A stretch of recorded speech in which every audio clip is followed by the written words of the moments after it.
Readings from A Course in Miracles, workbook for students, lesson 8. My mind is preoccupied with past thoughts.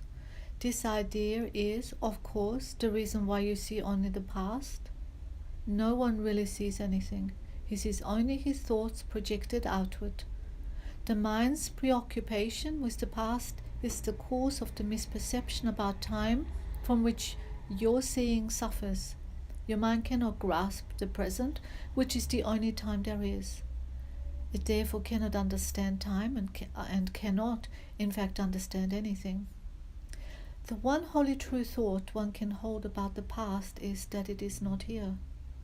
To think about it at all is therefore to think about illusions. Very few have realized what is actually entailed in picturing the past or in anticipating the future. The mind is actually blank when it does this because it is not really thinking about anything. The purpose of the exercises for today is to begin to train your mind to recognize when it is not really thinking at all.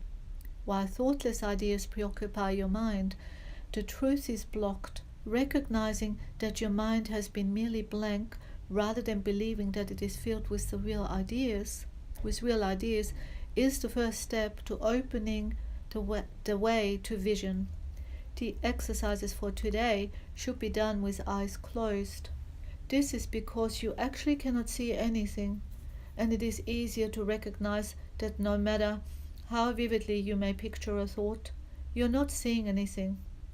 With as little investment as possible, search your mind for the usual minute or so, merely noting the thoughts you find there.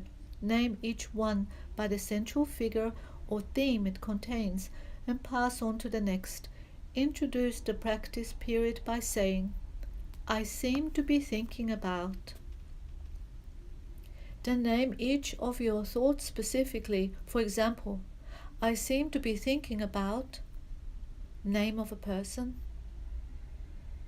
about name of an object, about name of an emotion, and so on, concluding at the end of the mind searching period with, but my mind is preoccupied with past thoughts. This can be done 4 or 5 times during the day unless you find it irritates you. If you find it trying, 3 or 4 times is sufficient. You might find it helpful, however, to include your irritation or any emotion that the idea for today may induce in the mind searching for itself.